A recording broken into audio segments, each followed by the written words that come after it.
The university. Ignorant, we gon' bring that racket like it's Wimbledon. Discipline, but yet to find anyone equivalent. Ain't no podcast similar, now you won't find no synonyms. Be produced by Q Smith, sound like it's by Timberland. JBB in charge, EG set the bar. Cool be sipping water tree, and Turk gon' lay the law. Jokes may go too far, but that's just who we are. Prolific, so gifted, words that have your soul lifted. So consistent, yet so different. Ain't nobody copy that lane. Carry that torch, heat up the game. Ain't nobody got that flame. Different, different. Man, this intro different. Man, this intro ignorant. God damn. And what's good, ladies and gentlemen? I don't even have an intro for today. Captain Scully, what's good? Yes, sir. Yes, sir. I'm gonna have to ask the Knicks that same question. Like, what's good with y'all? What's up, man? We outside. I'm not a Knicks fan. I'm just like, Look, I don't have a rooting interest. I am befuddled. I have been bamboozled. I have been led astray. I have been smeckledorfed. I have been whatever language, whatever move. You might want to go talk to somebody about that last one. That sounds a little. You don't know about being smeckledorfed? That sounds like something that you'd have to go talk to a counselor about. A counselor or your doctor? Yeah, exactly. Look, I'm just here. I'm here to let everybody know. The San Antonio Spurs did not lose this game. You know what the San Antonio Spurs did? Do you know what they did? What did they do? They chargered this game away. They sure did. They turned into the San Antonio Chargers. That's 100% what just happened. They blew a 30-point lead. You blew a 30-point lead. You scored damn near 80 points in the first half. In the first half of a finals game, and you lose. And you lose for what reason? For what reason? Just chucking up shots. No. And the Knicks started hitting theirs too. Now I'm not gonna be upset about it. I'm upset. I'm mad. I'm not even a Spurs fan. Do I dislike the Knicks? Yeah, but not that much to really give a fuck. This finals, I don't have a rooting interest. Like, this is one of those finals years where, like, I'm just watching just for vibes, because, like, it's cool story regardless of which side wins, in my opinion. So I'm personally not a fan of the Knicks because I don't believe any New York team deserves good things. Like, yeah, I feel that way too, because I hate the media market that is New York City just dominates so much. Because I'm like, bro, the entirety of everybody, they just run everything, like, and they just think the world revolves around them. They really do. You know, our good brother, former brother of the chat, good brother Leak. I once asked Leak why. I asked him, hey, is the Upper East Side in Manhattan? And he said, yes. Where else would it be? And I'm like, it's like, excuse me, bitch. Do you think everybody knows the geography of New York City? And he, in his mind, just knowing Leak, the answer is yes. Yes, he does think that. He absolutely thinks that. He thinks that 100% and means it. So 100%. Like, what direction is Fort Worth from Dallas? What direction is Fort Worth from Dallas? Okay, then. You don't know that shit. Why do I know what the Anyway, in case y'all don't know about our good friend who is in the chat right now. Jared's lit. Jared is the lone Knicks fan below the Mason-Dixon line. And he is, let's just say the liquor store is going to put his face on the VIP section right now, because it was DJ. I forgot what the DJ's. Jared knows the DJ's name. Everybody go in there, nearest cash register, and put your hand in there and take out the money. See, he's already. We know what it is. Jared is doing Jared things, and what is it? What's up with you and guys named Jared that y'all just? You know, I don't know. What? You got beef with every person named Jared that I can think of. Pretty much. In my defense, I've had beef with this Jared for at least a decade. And the other one too. At this point, 2016, It's been at 2017. least a decade. I should text him and be like, "Have I hated you for at least a decade?" Like at this point, yeah. If we're talking 2016, that's technically a decade. Mind you, you want to hear a crazy statement? Yes. Jared is a Knicks fan from Oklahoma. Well, this finals, that makes sense. He's first of all, he loves everything Oklahoma, which is a crazy statement to make in itself. But yeah. I Anyway, actually have you never met ready to anybody talk about from. the actual game? Yeah, yeah. Unfortunately, because I'm still trying to like gather myself to figure out what it was that I watched. Because this first half was about as bad as it gets from New York. I'm sitting here thinking, oh man, this is a 2-2 game. Nobody's winning home games this series. And the Spurs have come back with a vengeance, and they heard all that chant and let's go and whatever, Hmm. and wrap it up, get ready for game 5. That's what I thought. And then in the third quarter, the Knicks were hitting some shots, and it's like, okay, whatever. Then they started hitting a few more. I'm like, okay, it's an 18-point game, whatever. And then the fourth quarter, it just, yeah. And they came back, and this Wemby, this is your LeBron James in 2010 moment here. Like, this one's gonna hurt, and you're gonna have to think about it all summer. That you lost the series this game because You want to be a bitch. I'm not here to sugarcoat it. I'm not here to talk like a sports reporter. I'm not here to be nice. Because I've told y'all for years and years that I hate the 3-point shot. I hate you, Steph Curry, and all of you shoot threes because you're bitches and don't understand the game of basketball. And you think because it's worth more that you should do it more. And clearly you see where it gets you. You are not Steph. You are not Clay. You are not the 2014 through the 2018 Golden State Warriors. It does not work. One day, y'all gonna listen to Jamal when he tells you, maybe we shouldn't shoot so many threes. but the argument could be, analytically speaking, it worked in the first half. Yes, and have we And that's what they're going to go to. And did we not create the term, you live by the 3, you die by the 3? Yep, and that's exactly what happened. And this is the other thing. The 3-point shot has made it so that we have a 76-point half in a finals game, because that's not something that happens in the finals. That's something that happens in like game 57 of the regular season. Or like but you get a lot of lopsided playoff and finals games now because of the 3-point shot, because everybody shoots them so much. So like one game you'll just be cold and lose by 30. And then the next game you just gonna be red hot and win by 15. And like it's so weird now. And let me show you what that 3-point shot just did. Scully, what did you say? How many points did they score in the first half? 76 damn points. 76 points in the first half. They ended the game with 106. You only scored 30 more points because you chucked up so many stupid threes. Now, in fairness, that should have been enough. It should have been enough. But I would more so blame their defense for letting it go. I don't blame the defense, because when you shoot a 3 with 20 seconds left on the shot clock, what do you think is going to happen? Exactly, that's true. And the Knicks are full of crackheads. I don't understand how people don't get this figured out. Josh Hart is not the only crackhead on that team. Jalen Brunson is the epitome of crack cocaine. Big Body Brunson is indeed a crackhead. The epitome of crack cocaine.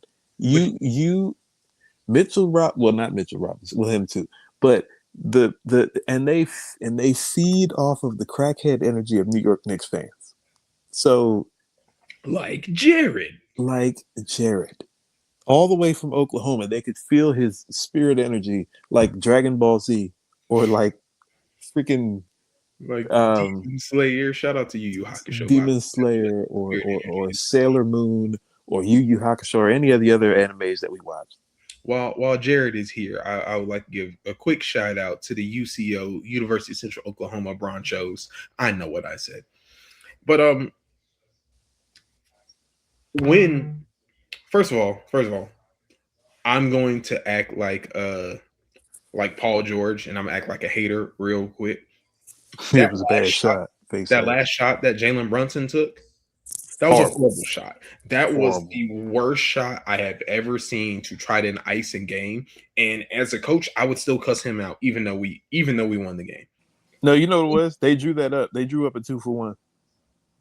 He was going to shoot it early in the shot clock in the event that they could get a rebound like they did. That, or at least that's what they're going to tell you. That's what they're going to tell you in the thing is they drew up a 2-for-1. And that's cool if to draw up the 2-for-1. That quick shot should not be a 27-foot step back three from the wing over Victor Wembanyama, over a 12-foot fucking Titan. He was being guarded by two people too. That's the other thing. Like we all saw Victor because he's tall. There was another individual over there. He was being guarded by two people and shot a wing, like you said, 3 foot. And granted, there was only 5 seconds left and they had no timeouts, so I get it. But like, I don't. Because you took still stupid. I think it's stupid to even draw that up because for one, you're only down 1 point. Being down 1 point and shooting a 3 to try to ice the game is the dumbest modern day NBA thing you could possibly do, and there's nothing you can do to convince me of that. Modern day NBA, and my thing is, I'm assuming that their thinking is, oh, well, if they try to draw a play where he has to drive to the basket and you bump into 3 people and now you lose the ball and have to recollect yourself, and I don't know what is going through the head, but I'm assuming that's like just but it's still bullshit. A 1 point game and you that's the shot you come up with, guarded by the 2 tallest people on the court from 50 feet out or whatever it was. You got the ball with 5.5-ish seconds left. Yep. In the NBA, that's enough time to run a set. That's a lifetime. That's enough time to run a real play. But instead, you toss it to your best player. Cool, great. So you have him take the hardest shot in basketball over a monster with 5 seconds left, and you're only down 1. Someone explain to me how that makes sense. Someone doesn't make a damn lick of sense. Someone off in the basketball ether, explain to me how that makes sense. I'm asking the same people who on third and 7. The same people who on 3rd and 4 play their corners 8 yards deep. I want to know this. I need to know what the logic is. And boss man, I don't want to care that Castle got fouled on that last play, because when De'Aaron Fox got that steal and he put up that dumbass shot, he didn't have to shoot the ball. He could have stolen the ball, got under the basket, and stood there. By the way, on that shot, now that you've mentioned that, OG Anunoby, bro, how about him? What a game! OG Anunoby is having the series of his life. He might end up being Finals MVP. I'm not gonna lie to you. Not Jalen, not Cat. It's gonna be OG. I think it's gonna be OG. OG has played better than all of the superstars on the Knicks. I do think, and he's played both ways. It's not like he's just putting up 30 and you just don't hear from him on. This is one of the best defense. He should have made first team All NBA. For some reason didn't. This is one of the best defenders in the NBA. On top of the fact that he could drop 30 on any given night. OG Anunoby, your Finals MVP, ladies and gentlemen. I'm a firm believer we need to give him the Andre Iguodala treatment. Yep. Is he the best player on the court? Yes. In terms he has been. Name, in terms of like name? No. Did he play the best? Absolutely. Somebody made the point that the Knicks team is built in such a way that like there's nobody you can point to, even Brunson. There's nobody you can point to that is like that much more important to their success right now than somebody else. Like every single person has contributed almost equally to them being up 3-1 right now. Like there's nobody you can point to be like, oh, well, if he wasn't playing well, they'd be losing. No, it's all of them. Every single one, including Josh Hart, including Bridges, including whoever else you can name. And you know what? This is the first game that Brunson has actually played well.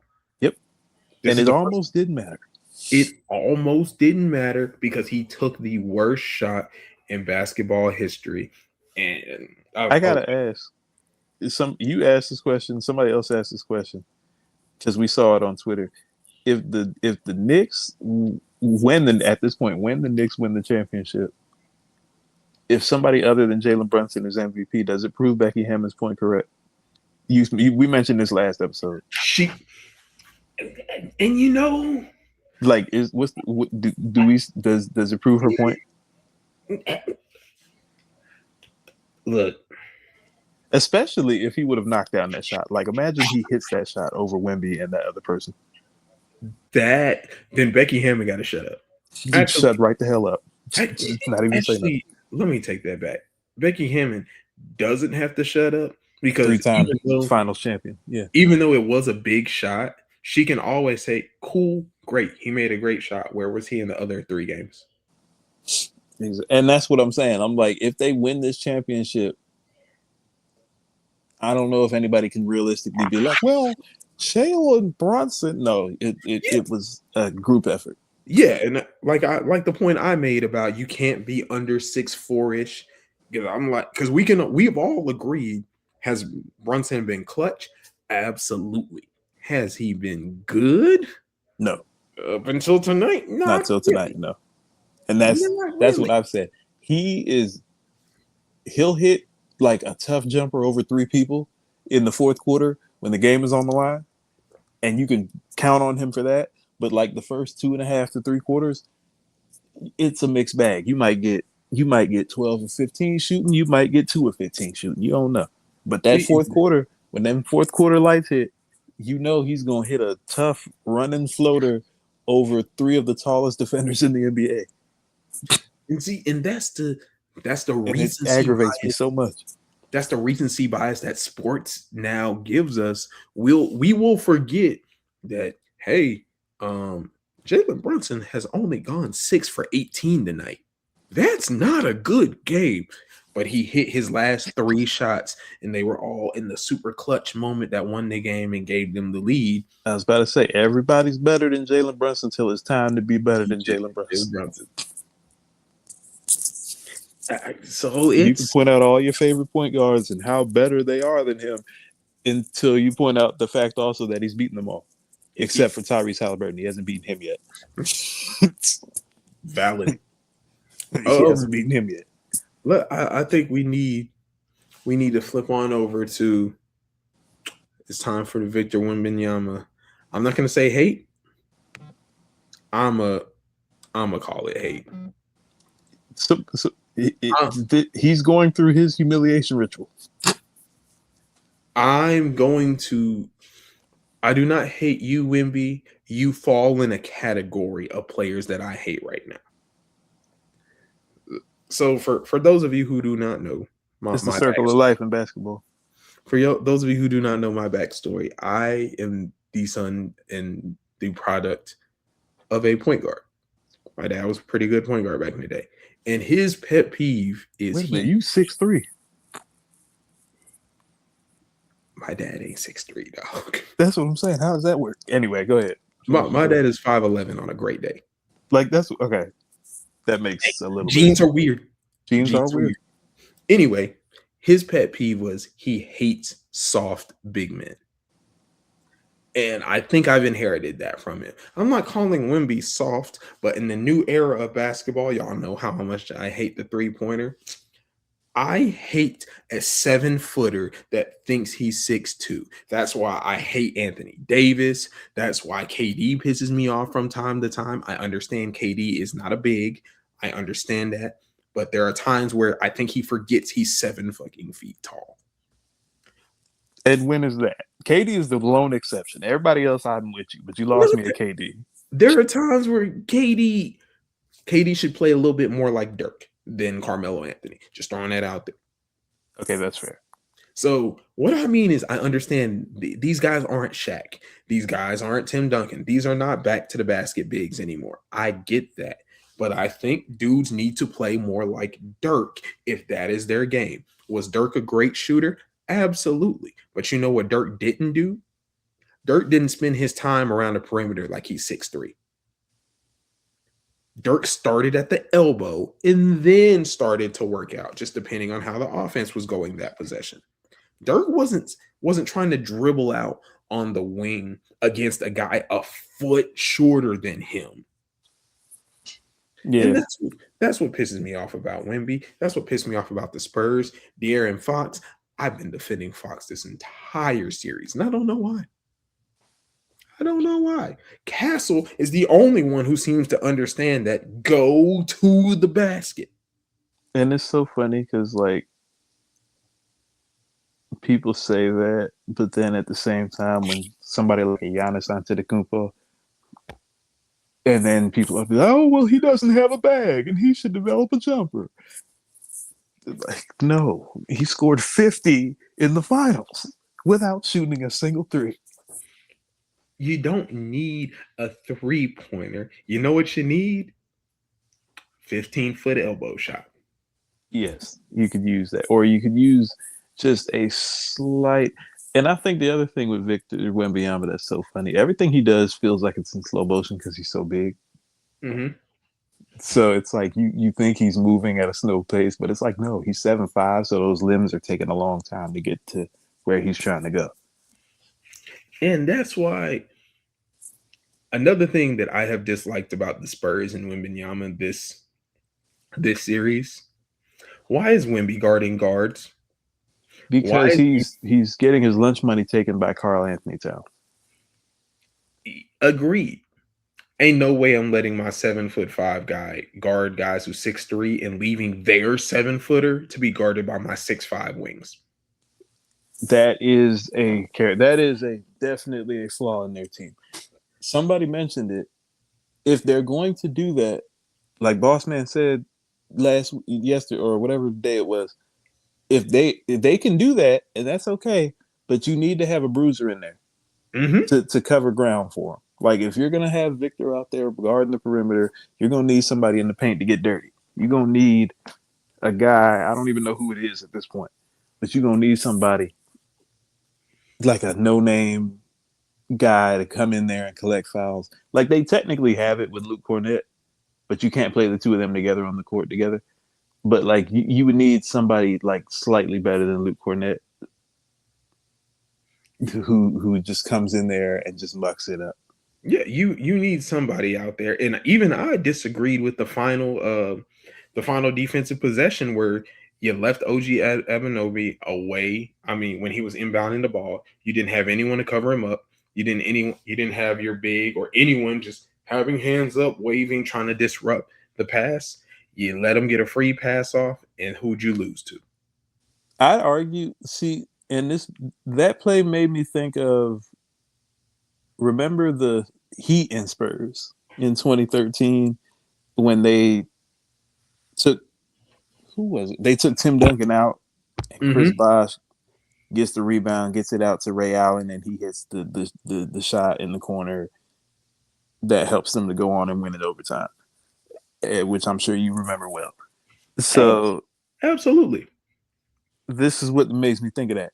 Wembanyama is out on the perimeter guarding Jalen Brunson, taking that horrible three-pointer, instead of like cutting off OG or whoever that could have gotten it. Like you said, and they mentioned it throughout the broadcast. They're like, oh, the inbounder is not being guarded. Yeah, I remember saying that, and I saw it. I noticed it. Said, "There's no way this is ending well. There's no way this is going to end well." And it technically almost did, because, like you said, they got bailed out by OG, but like that shot by Jalen was just horrendous. But you have to box out the people in the. Yeah, I'm not upset about that defensive strategy. I'm not upset of having Wemby on the wing, getting ready to double team Brunson, because we know where the ball is going. Exactly. We know where the ball is. I'm not upset about any of it. It's just that when you do that, you leave yourself open to that. I'm upset that we don't have somebody in the I'm upset that we don't have someone on in front of the inbounder because we're going to double team Brunson. Cool. Make Josh Hart beat me. Make the crash out, make the crackhead shoot that bad three because they're gonna shoot the bad three. Jordan Clarkson, make one of them beat me. And if they do, so be it. If I get beat on the buzzer beater three by Josh Hart, it was in the cards that God said we are not winning this championship, and I will have to live with that. I may not be happy about it, but I will live with it. But instead, you left the best player in. Forget that he's the inbounder. He's been the best player this entire series, and you leave him alone. He's unguarded. Explain to me how that makes sense. Somebody, anybody. You know, like you said, I'm not upset at the strategy. I just think you have to be right. You have to guess right, and they didn't guess right. Well, they did, but then they left the dude wide open. Like you can't give him a free run to the back. I mean, he wasn't guarded the entire possession from the inbound on. And had free You running. can't have that. Now, is there a little bit of luck involved? Did the ball Absolutely. bounce just the right way? Absolutely. Absolutely. And it is what it is. When Ray Allen got that shot off, the ball just bounced directly to Chris Bosh. Ray Allen was directly in his line of sight that he knew where to pass the ball. Sometimes you do just toss it up to dumb luck. And then also, it all started because of the defensive play before that, where De'Aaron Fox pickpockets Jalen Brunson, and we're thinking he gets a free layup to end the game, and OG Anunoby said, no, the fuck he does not, and has the block on the other end. OG Anunoby literally won them that game from that blocked shot on Fox to the thing on the end of it. Fox? That was the dumbest play you've ever made of your career. Maybe that's Sacramento. Maybe that's the curse of Sacramento. Because you didn't. But that's the thing. Everybody's saying that. I don't blame him because he thought that he had a wide open basket. Nobody thought OG was going to chase down him like that. I don't think he was even thinking about OG in that moment. So I get it. No, because I don't care. I would understand that shot if they were down. If we're up. But you're only up by one. You're only up by one. That's the point. I'm still up. I don't need to take that shot because we're up and they don't have a foul to give. Dribble and run. Make them come foul me because worst come to worst, I either waste another second and a half, 2 seconds, and with that second and a half, 2 seconds, maybe OG doesn't get that putback. Or, hear me out, I get 2 free throws and I might knock down those free throws. And then guess what? Worst come to worst, we go to overtime. When overtime is the worst case scenario, that is you making the right decision. He didn't have to make that shot. Now, if they're down, absolutely go for the layup. And if he blocks my shot, hey, it is what it is. You don't have to take that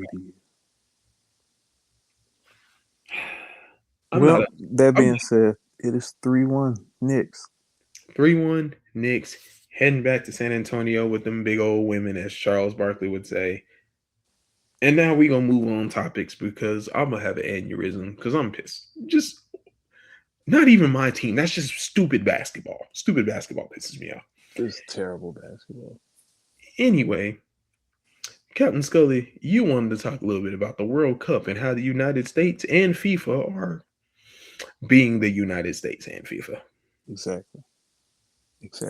So for all of those of you who have been living under an anti-globalist rock, the World Cup is coming to North America because it's not just the United States. It's for the first time ever, you have 3 countries hosting a World Cup together simultaneously. The United States, Canada, and Mexico. And the fact that Canada has been completely left out of it. Completely. Because we've talked about Mexico a little bit as a host nation. Canada has just been completely like, don't nobody even remember that they're in this. Like, hey, this is North America. We're in here too. I don't know what matches are in Canada. I don't know what's going on with Canada. I don't know. Now, America has dominated headlines for obvious reasons because majority of the matches, majority of the big time matches in particular, and then also the World Cup final are all going to be held in the U.S. And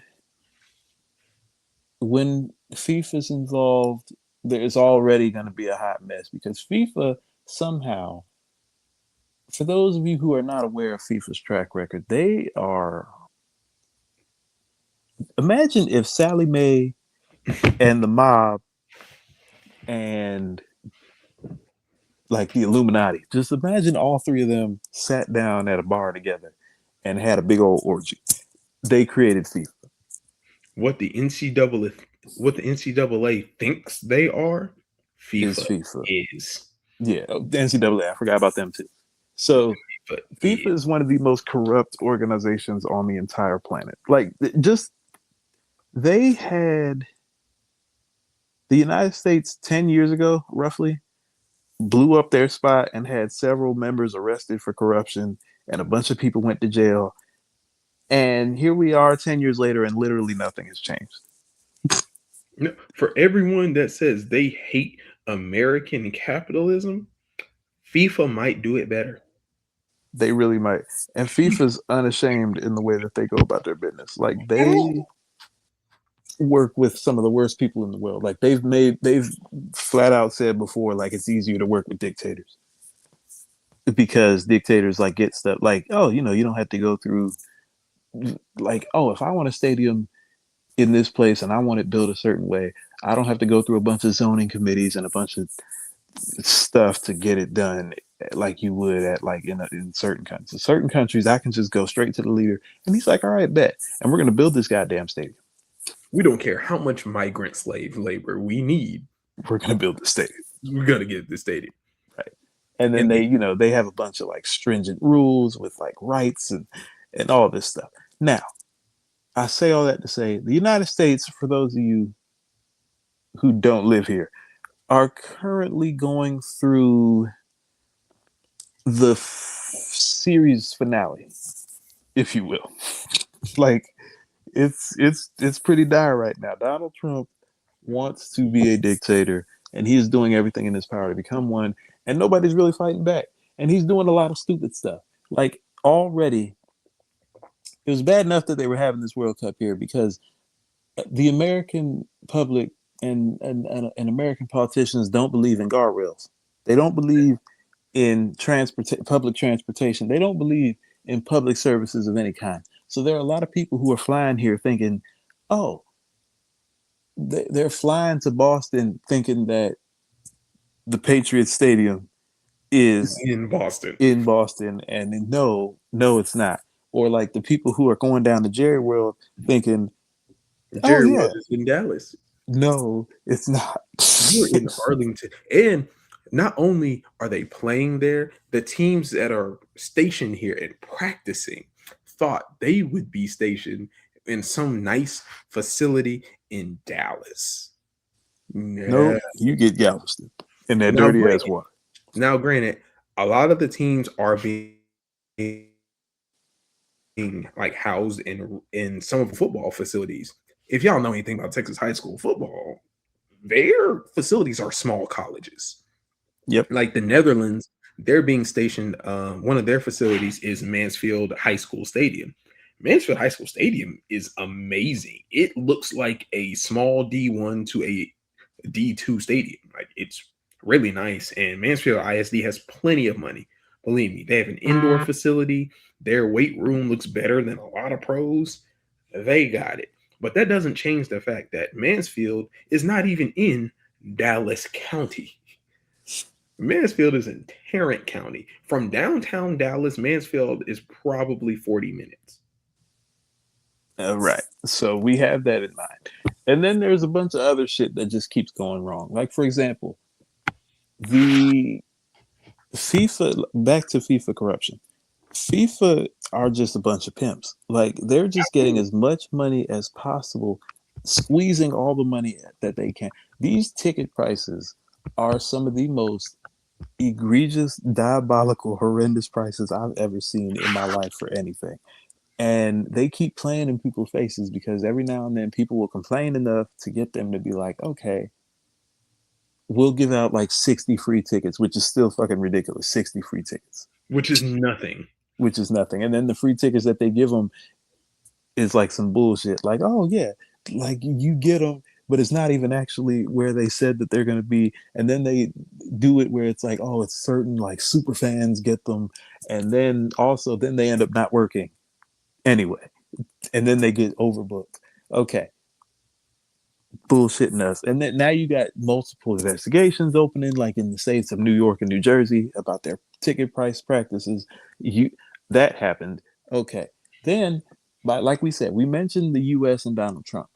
They have some of the dumbest immigration policies going right now. So there's a whole lot of black and brown countries whose fans are fearing for their lives just to get here because, or like they're getting charged in crazy fees for their No, visas. one of the refs from FIFA got sent home because he was questioned and detained by U.S. immigration. And And they FIFA just sent said, him home. "Yeah, go get him out of here. We don't care about him. He's a ref. He ain't making us no money." He's one of the top refs, by the way. He had a diplomatic passport and couldn't get in the country because the United States is racist. So, and then all of the black and brown countries that are, by the way, you know which another country that's playing? Iran. And they're treating the Iranian team like For shit. those of you again who are not paying, I don't do top politics, bitches. Politics is doing your ass. Is doing your ass, and part of the reason that it's doing your ass is because the United States is currently. I'm not even going to say at war because at war will mean that. Well, actually, it is a war because Iran is whooping their ass. So yes, the United States and Iran are currently in some version of a war right now. They're in. They've attacked Iran. They went into Iran and killed their supreme leader, Ayatollah Khomeini. They've been bombing places, and now Iran is and Israel has been involved in all of that. And Trump has been threatening the Iranian team, talking about it probably wouldn't be safe for them to play here. Iran tried to go to FIFA and say, "Hey, we'd like to play in Mexico," and FIFA said, "I don't give a fuck. You're playing in America." And they almost couldn't get in. Then they get in, they're being detained, they're being searched, like, whatever. There were some people that had some visa stuff that almost didn't work, but then they got in. And like I said, there are videos of people being like at the airport when you go through like metal detectors and stuff, they being searched down and stuff. And I'm like, that's not happening to the European teams, by the way. Of course, that's not happened to the Netherlands. It's not. Spain. And then some of these countries also, when they get here, like I saw a thing where there's one team that's staying in Santa Ana and they're staying in like one of the most beautiful, gorgeous hotels. And then there's another team that's in Kansas at the DoubleTree. Yeah. Like this, and then that's that. So the diplomatic stuff that's happening. That's bad enough. Then on top of all of that, the European players can't deal with American heat. Let me touch on that. Soft tissue paper. After they was talking all that shit, and they get over here and just fold. And not the ones in Texas even. This is just the people in North Carolina and Missouri. No, but the thing they're complaining in Massachusetts. In Massachusetts. Boston and Massachusetts, I can tell as somebody that's lived up in the Northeast, that's lived up there, it doesn't a summer in New England is actually one of the nicer summers you can deal with. Like, yes, it gets hot like it does that, but not nearly as often. New England summers are some of the nicest summers, and New England falls are some of the nicest falls. I need to talk to this ain't FIFA. This is for all you people that say it ain't the heat, it's the humidity. It's the heat, which is why I don't care about them bitching and complaining and moaning. Because guess what? It's humid when it's cold too. It's humid when it's cold too. An 80-degree humid day is warm and bearable. 80 degrees, humid, cool. You're like, a little humid out here. When it's 95 degrees, it does not matter. It's hot. It's hot regardless. Although I will say, as somebody that's been to the West Coast, when I went to Vegas and it was 100 degrees outside, I didn't sweat. That's also because they have the AC blasting in the casinos, and they all No, have. no, no, no, no, no, no. I'm talking about walking outside. I didn't sweat. Oh, it's Vegas. They have they got It, artificial fans and shit. but Look, it felt like an oven, but I didn't sweat. I And mean, it's crazy. It's a insane. light bulb can make me sweat, so I'll never be that guy. It's insane. It's the most insane experience I've ever had. Is walking around Vegas and it was 100 degrees outside in the middle of the day, and I wasn't sweating. By the way, y'all, I love when he says that. Like, I wasn't right next to him when he was in Vegas. You weren't. Yeah, I was. No, you weren't.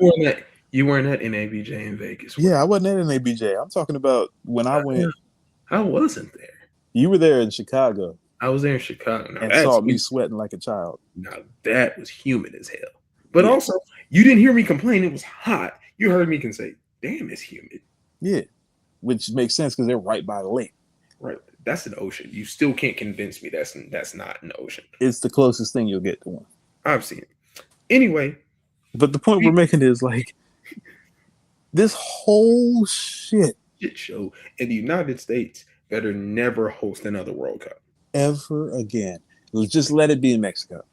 Just let Mexico have it. They actually care about soccer anyway. They care about soccer. That's the other thing. The United States team. I mean, everything about them is horrible. The team itself is bad enough, but then like the World Cup song they came up with, horrible.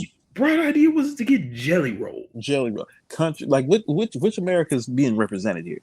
We know the same ones who get to play. Because one of the reasons that the world does not understand the dumb shit that America is doing is the same reason we're not good at soccer. Americans, we have capitalized and turned soccer into a rich white kid sport. Yep. When you look at the U.S. national team, same thing with baseball. Same thing with baseball. You look at the national team. How many Hispanics do you see on it? Maybe one. One? I'm from Texas. Soccer is probably bigger here than most other places simply because we have the biggest number of Hispanics in the country. You in California. Us in California.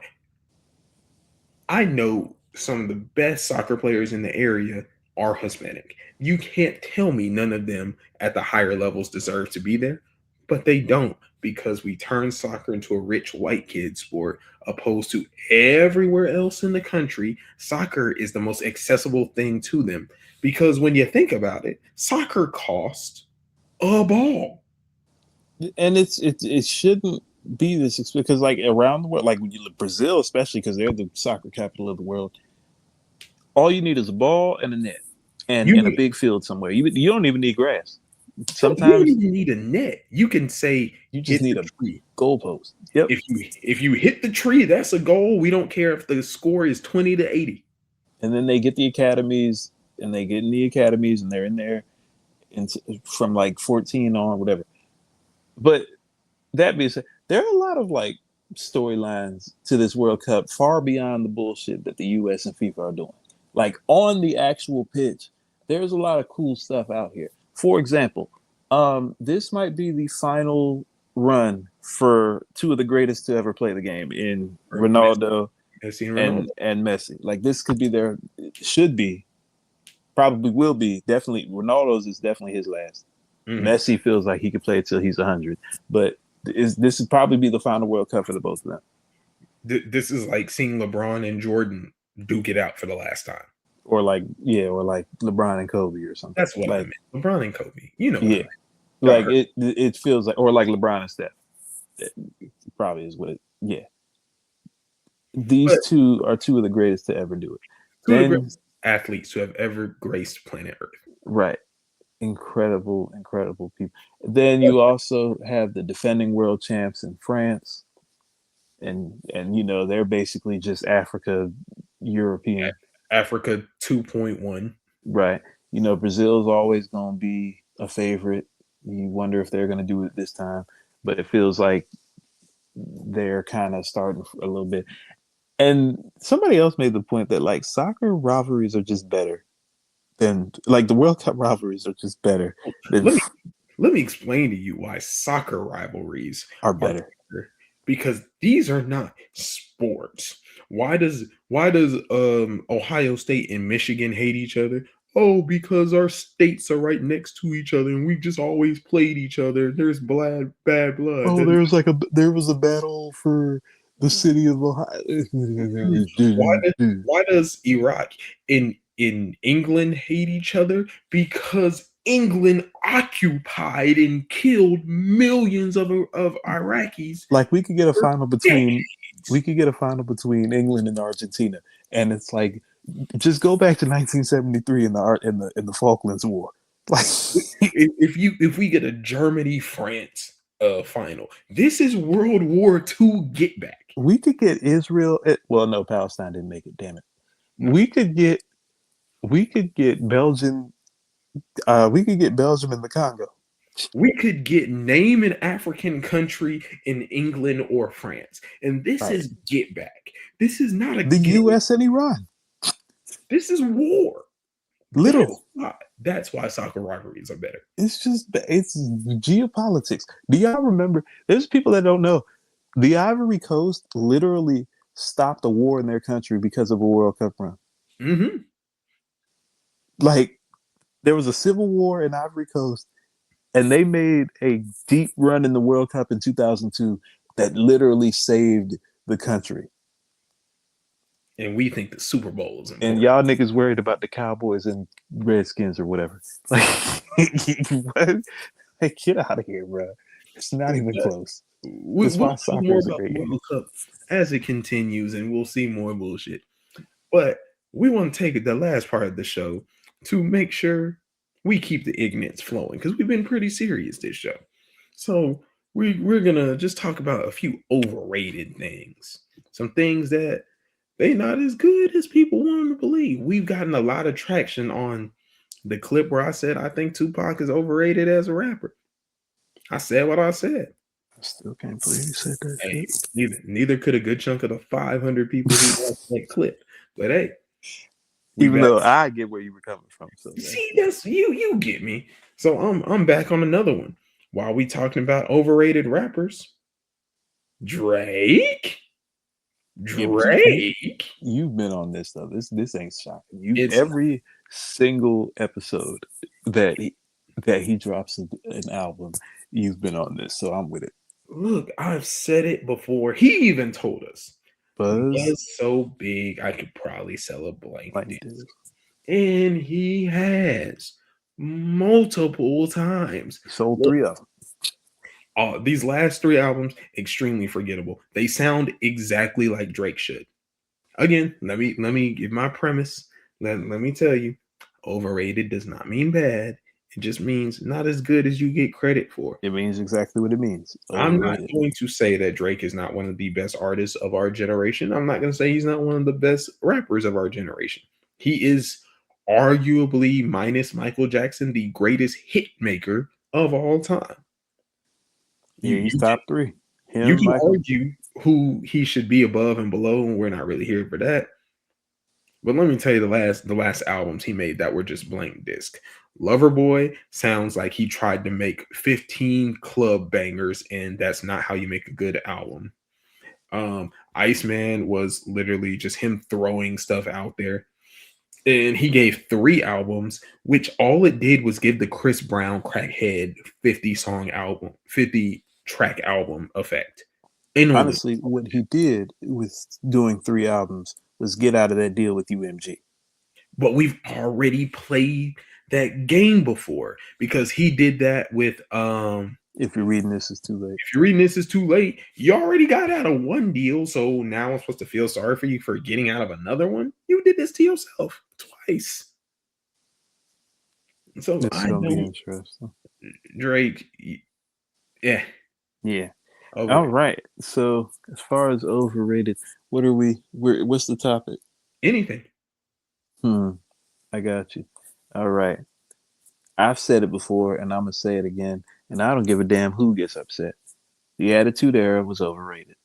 You always say that. The Ruthless Aggression Era was better. It was a deeper roster, better television, and the actual wrestling was better. There are more memorable matches in the Ruthless Aggression Era. But as children of the early 2000s, that Stone Cold, that Triple H, it really hurt my heart when I learned that none of Triple H's names actually have H in it. Like I thought Hunter Helmsley was his name. Hunter Horns Helmsley, whatever. That was his real name. But That's, I get it now. I understand it now because WWE owns your name, image, and likeness, so a lot of wrestlers don't use their real name. which makes sense. Like even when they have like Naomi, for example, like I thought that was her real name, but no, her name is Trinity. But she uses Naomi because if she's wrestling independent and WWE owns the name Naomi, Which is crazy. Because how do you own a normal name? Legally, I mean, shit. I mean, I don't ask questions when it comes to WWE because legally they know they shit. And that's why, like, guys like Jacob Fatu, like that's his actual name. So, like if he goes to AEW for some reason, he couldn't be Jacob Fatu there, even though that's his government name. You got to find a new gimmick. I got one that a lot of people don't think about when you dive a little deeper, it makes sense. Overrated? Aaron Rodgers.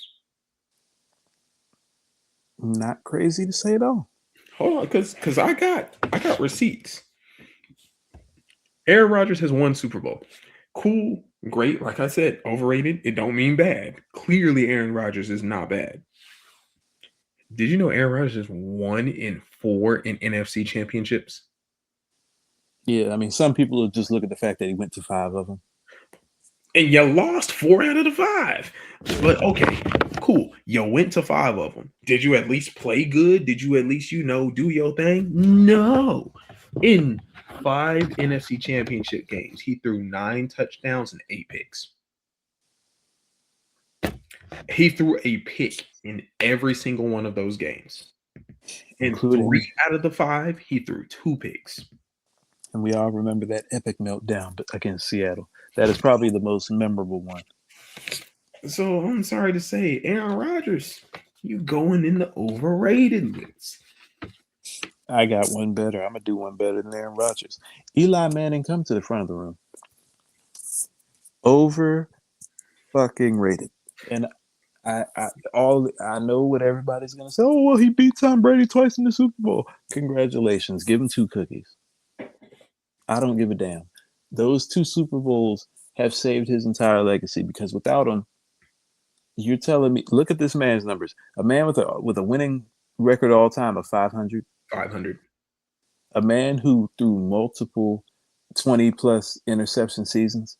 A who man has led who the league in interceptions at least once. I think 3 times.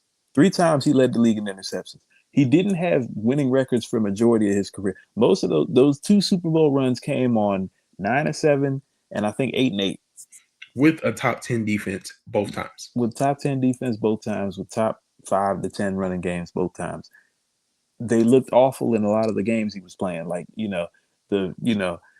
and he just wasn't good for like a number of years early in his career. It took him a while to really catch on. And also, he's never been like an MVP. He's been a Pro Bowler, I guess, and he was a Pro Bowler back when it actually mattered. So he has that working for him. But has he ever been an MVP or like an All-Pro? I don't think he's been. He might have been All-Pro. I don't know. I'm pretty sure he's been an All-Pro, but I know he's never been an MVP. And he's just like the 2 Super Bowls are great, but like really, you're gonna go to Hall of Fame off of just 2 moments in out of a 16-year career, really? And you know what? I get the Eli thing because as a Chargers fan, I'm forever going to be tied to him. Mm-hmm. And I always hear this, Eli won, Eli this. I don't know if this is a hot take or not, but anyone who had common sense to watch enough football, Eli Manning was not better than Phillip Rivers. He wasn't better than a lot of the quarterbacks of his time. No, if you look at that draft class until the playoffs, it was Eli, Big Ben, Phillip Rivers, and maybe one more. No, it was them because I think Aaron Rodgers came after them. Aaron Rodgers is a little younger than them, so yes. Now people will argue he's better than Phillip Rivers only because him and Big Ben both got all of the championships and fanfare. So yes, they got They got the Super Bowls because they both played for better organizations. Nobody who watched the game of football would look on that field and say, I will pick Eli Manning over Phillip Rivers. Like before, during the Eli era, the Giants were a decently well-run organization. Yep. They gave him top 10 defenses. They gave him running games. Tom Coughlin, before he got crazy and, before guys could handle that coaching style, Tom Coughlin was a top 10 coach in the NFL. Like, Tom Coughlin is a Hall of Fame coach. Eli Manning is not a Hall of Fame quarterback. Tom Coughlin is a Hall of Fame coach, and the Giants were a top-tier organization. Yep. Big Ben in the Steelers, I don't think we even need to get into how well-run the organization the Steelers are. Right. That's not even a question. No one who watched the game of football would ever tell you Eli Manning was better than Phillip Rivers. Did Phil have his moments? Absolutely. There were times where he lost us games because he's just a gunslinger. He is what he is. Phil never led the league in interceptions. Phil never got benched because he played so badly that they wanted to put the rookie in. Phil, basically up until his last game as a Charger, was decent. You can't say the same thing about Eli. And Eli, again, has a 500 record as a starter, and 2 games save his legacy. Now, you can say Phil never even got to those 2 games. Phil played for the Chargers, and his organization is. Now, my question, what happens if he loses one of those 2 Super Bowls? What if he's 1-1 against Tom Brady? Do people still... Does he still get the... Like, because every argument I've ever heard for Eli Manning as a Hall of Famer is, he beat Tom Brady twice. It's always been that. They ignore everything else. They don't talk at all about anything else. But you know what? If Eli loses one of them, Peyton Manning's stock gets boosted. Yep. Because I think one of the things that propped Jordan up so high on the NBA pedestal was how many Hall of Famers did he keep from winning rings? Like, he's the reason 10, 15 all-time greats don't have rings. Right. Tom Brady is the reason a lot of AFC guys either don't have rings or have less rings. I can promise you Tom Brady and Big Ben are the reason the Chargers do not have a ring. And Phil Joe Flacco. And Joe Flacco, too. Joe Flacco, too. But Peyton Manning, as great as he is, I think people don't forget. He was getting smoked by the Patriots. Brady one time. He was getting smoked by the Patriots every year, and his brother would just walk into Super Bowls and just. Actually, I take it back. Tom Brady, Eli. To answer my own question about the 1-1 thing, it depends on which Super Bowl. If Tom Brady wins 18-0, but then they lose the second one, I think people wouldn't care about Eli. The second one. No, the second one was 2011. Okay. That people wouldn't care about Eli in that case because Eli's like, he lost to him when he was 18-0, and then he beat him 2 years later when it didn't matter. Now, if it's flipped, if he wins 18-0 but loses the second one, people still wouldn't care about the second one because he beat him when he was 18. That 18-0 ring has flipped Eli Manning's entire career perception. If he loses that game, it wouldn't even matter that he had the second Super Bowl. It probably wouldn't. Yeah. So that's really what it is. People are going to say, he beat him twice. Nobody gives a fuck about the second one. No, it's all about the fact he beat the only 18-0 team in NFL. Well, at the time, the only 18-0 team because the Dolphins went 17-0. So they would have been a 19-0 team. First undefeated team since the 72 Dolphins. Eli Manning ruined all of that. All of it. So I am going to piss off the majority of the Black community, and it's especially, the ones that like to do it and turn up. Overrated? The seafood boil. There's better ways. No, don't you fade out of frame. You know where I'm from. So I know different. The seafood boil, we treat that thing like it's from God Himself. And Because it is. there are places that are pulling up with seafood boils that have no business Okay. having seafood boils. And I get what you're saying, and I hear you, and I support you 100%. But the Maryland and you will not No, allow. no, no, no, no. I'm not even gonna go there yet. That is a them problem. Because I agree, there are way too many seafood boil places. Some of y'all need to just stick to one or two options as opposed to throwing in seafood boils. Because some of y'all just don't know what you're doing. Like, just if you just do crab legs, or if you just do shrimp, Just do crab legs. just do crab legs. If you just stick to crab legs, no, everybody doesn't need to have a seafood boil. Some of y'all don't need to be doing seafood boils. I agree with you. And you know what? While we're at it, it's a good thing I'm far away from it because the Maryland in him might pop out and try to shoot me. Crab is overrated. Okay, let me stop. Crab legs. That's even worse.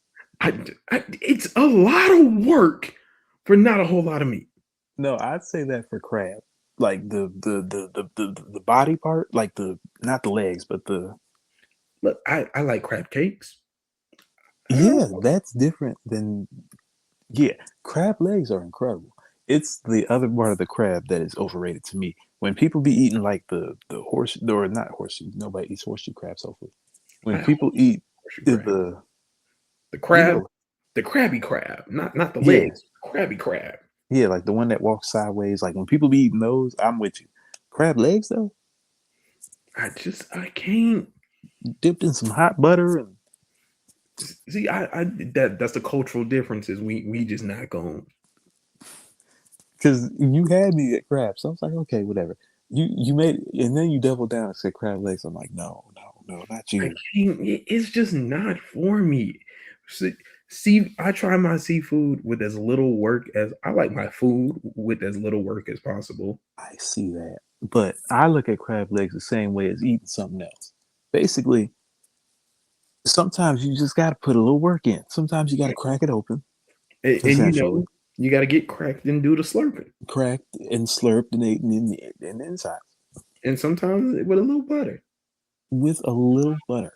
I wait. Well, I'm concerned. Never mind. Anyway, do you have one more overrated before we head out for the night? Yes, I do. Bryson Tiller. Don't. Bryson Tiller. I'm not a Like fan of Bryson Tiller. I've never been. Don't is like the only song I like by him. Everything else since then is just disgusting. I feel like Brent Faiyaz does what Bryson Tiller does better, and that's not just the Maryland in me. I actually like think Bryson Tiller is just so just like as an R&B singer, it just feels so not it to me. I I just don't see him as anything special. Nothing special about him at all. In my mind, he's just another run of the mill R&B singer, which is cool, which is great. Just I just feel like raunchy R&B is just, and it's a thing with a lot of these people now because a lot of them, I feel like R&B shouldn't be raunchy in the way that like rap is. Like you don't need to be cussing a whole lot in your R&B. And I'm not saying Brent Faiyaz doesn't do it, but there's more. R&B is supposed to be more subtle. it's supposed to be more sensual and romantic and whatever, and you croon and beg and all that stuff. And I'm not saying Brent Faiyaz does any of that, but I'm saying there's a genre of R&B with like the Bryson Tillers, the Brent Faiyazes, these pitchy like riffing Jacquees style guys like that. Ugh.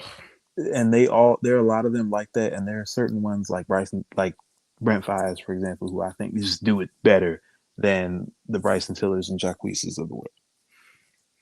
I just don't think he's overall that talented. Exactly. Either way.